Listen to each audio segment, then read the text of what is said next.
Just hours ago, Canon just launched the EOS R3, and today's video will be talking about things that interest me in the R3 specs itself. I won't be covering the full specs because most of them has been leaked out before, and there are many videos out there that do proper previews. The thing is, I don't have access to the R3, and I don't imagine myself having access to it anytime soon. So I will just talk about what I've seen so far in the reviews and what interests me. Now, firstly, I'm a Canon user. This is a 28-70 f2 lens.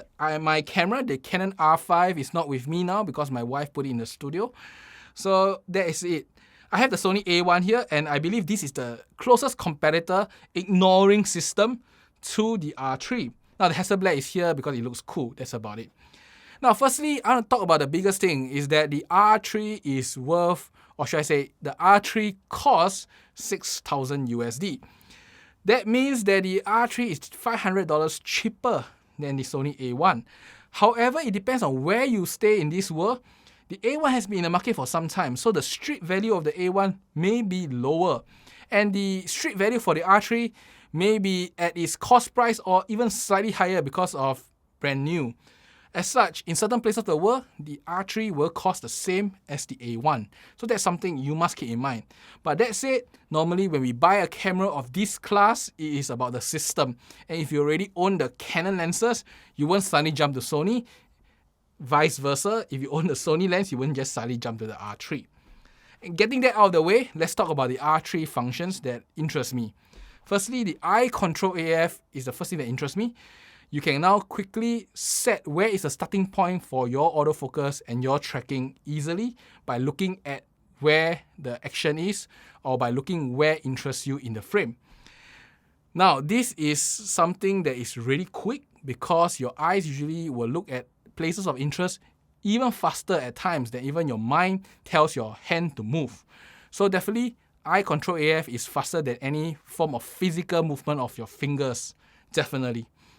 And based on initial tests by many photographers, it seems to work pretty well. As long as you calibrate a few times, it seems to work in most conditions too, and even with people with spectacles. So the thing is, what's so useful about this function is, you must imagine in many scenarios where you want to capture items of interest and just focus on them, this eye control AF will help you get there a lot quicker, a lot faster, allowing you to catch moments that would otherwise be gone. Example, in street photography, something just enters the frame, you want to focus on it, the eye control AF will get you there a lot quicker than almost any traditional form of shifting your AF button. The next thing is events and wedding photographer. Many things are happening on the screen, but if you just want to capture that guy who's smiling at the corner of your frame, the eye control AF will get you there faster. And lastly, if you do sports, especially team sports, the ball moves around very quickly, and using eye control AF, you can select which person to focus on, and more than not, you probably want to focus on the person that is holding the ball.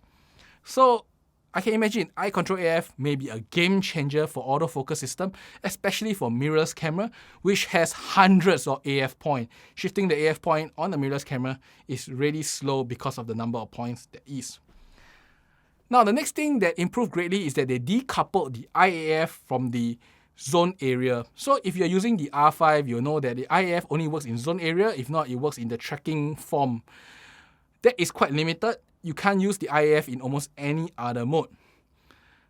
As such, the R5, you really can't tell the camera where to start finding a subject. Now, this has changed in the R3. It is now same as the Sony A1, where you can use any AF mode and also enable subject tracking. As such, you can tell the camera to just focus on one third of the frame if your AF box is that size and just capture subjects within that frame itself.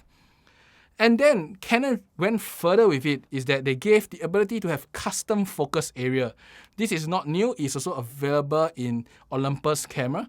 So you can set focus area of various sizes. As such, you can actually tell the camera where to start finding a subject and focusing on them. This is very useful because you can tell the camera to ignore half the frame, one-third of the frame, two-thirds of the frame, depends how you set the focus area itself. So overall, Canon has did quite a little bit of improvement, especially in usability of the autofocus function. And all this usability amounts to better autofocus experience, and it's exactly what the R3 is about. It is a camera for the professional photographer to quickly capture action and things of interest. And autofocus is very important for them. As such, I can see where the R3 is focusing the effort on. And these are the things that are really different from the R5. So if you want a better autofocusing experience, the R3 is probably the camera for you. Now, there are still some tests going on with many people out there. So the autofocus system on the R3 seems to be slightly better, but without a side-by-side test, nobody can prove it, whether it's true or not. And also, since the R3 RAW cannot be read yet, nobody knows whether the sensor on the R3 is better than the sensor on the R5. That's something to be seen too. Now, the R3 does have a very quick sensor readout. So if you're using electronic shutter on the R3, you probably won't have the same skewing as you have in R5. You probably have straighter lines. And it seems that the R3 is quite in line with the Sony A9 and A1s. So I can imagine that the R3 will be a very good camera to always use on electronic shutter mode only. In fact, I think that is how it is positioned. So if you want the quietest camera in the world, especially for church wedding or for press conferences or for maybe golf where you don't want to hear the shutter sound, I think the R3 is a camera for you because the electronic shutter mode is better than the R5. And that's about it for the photography part of things. Let's look at videography part. And the biggest improvement there is that they removed the artificial 30-minute limit that you find on the R5 and the R6. So now the R3 can do long-form recording. The next thing is that 4K is always oversampled. It is oversampled from the 6K sensor. So it is always sharper at 4K. And it does it for both 25, 30, and then 50, 60 FPS. So now at 50, 60 FPS, it has a better output than the one in the R5. At 120 FPS, I believe it doesn't do oversample anymore. At least it's not stated in the spec, so I'm not too sure. But I can imagine the quality isn't that far behind. Then the other thing that also stood out for me from the various tests I see online is that now the R3 doesn't overheat as easily. At least the person who's trying it out ran the camera for 2 hours recording non-stop, 2 hours video clip, and it was doing at 4K oversampled for 30 frames per second and never overheat in that timing itself. So I think that's a marked improvement over the R5 because if you're using the R5 or the R6, if you're doing internal recording for oversampled, it will actually overheat after an hour plus. So it is an improvement. And the last thing that improved, or should I say a difference between the R5 and the R6 is that the R5 does 8K 30 FPS RAW, the R6 does 6K 60 FPS RAW. And to me, the 6K 60 FPS RAW will be probably more useful than 8K 30 FPS RAW. So that's something that the R3, to me, is an advantage.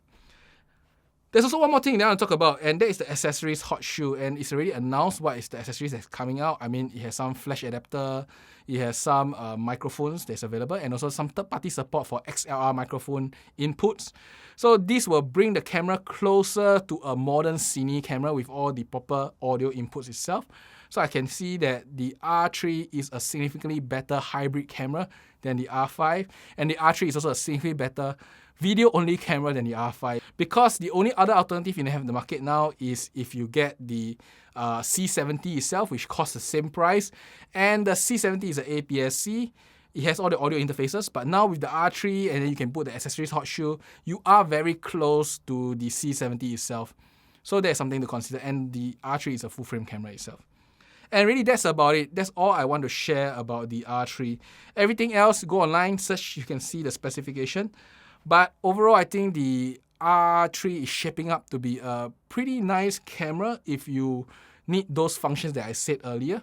And also a very nice camera if you want to do a lot of videoing, because it's definitely a better video camera than the R5. That's all for today. I hope you enjoy this, and I will see you next time. Bye-bye.